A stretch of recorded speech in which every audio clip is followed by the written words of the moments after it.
I have two different sizes. Today I'm going to cast a slightly larger one, and hopefully it's going to come out on the first try. It doesn't always, but So we're going Bob, to try. are those gold rods your 18 karat gold that These- you've already done prior? These are the ones I've already made, yeah. Got it. So that's what we're making today. In preparation for this deep dive, made these, okay? So let's head on over to the melting bench.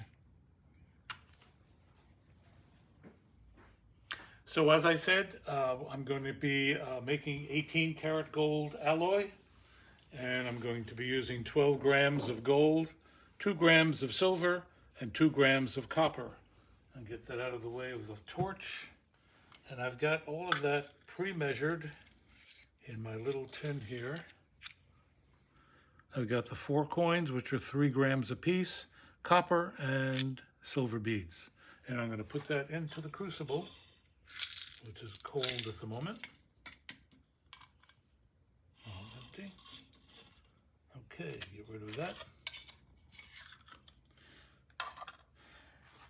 Now, what I'm using is an old-fashioned type of mold called an ingot mold. And this can be reversed to make sheet also. But right now I'm going to be using the drilled holes. I'm going to be using that third hole from the end to cast a rod, a round rod. This is basically just steel with a hole drilled through it, and it splits apart. If I need a larger piece, for example, if I'm doing a rod for thumb discs, what I'll do is drill a hole in a piece of a charcoal block, and these are available at any jeweler's supply. Jewelers use these for soldering backgrounds and so forth. And I just cast the gold into the hole and come up with a cylinder large enough to make a thumb disc out of. Okay, so I'm going to put this aside because we're not going to do that now. The first step in casting with an ingot mold is to heat up the mold. You want to shock that gold, that liquid gold, as little as possible when it pours in. And the second thing from heating it is I'm going to use, I like to use silicone. I'm going to wet this Q-tip with silicone once it's heated up, not now, and I'm going to lubricate that ingot mold just like that with the silicone.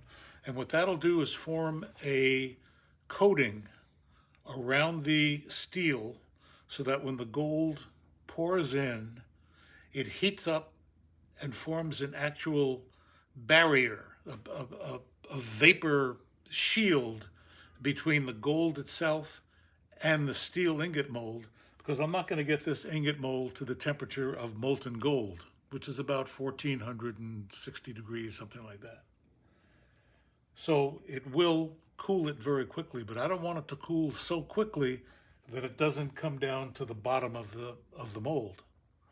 So by using a little bit of lubricant, and you can use oil, different kinds of oil, it actually forms a vapor shield between the gold and the iron ingot mold, just for a fraction of a second until all that gold pours to the bottom.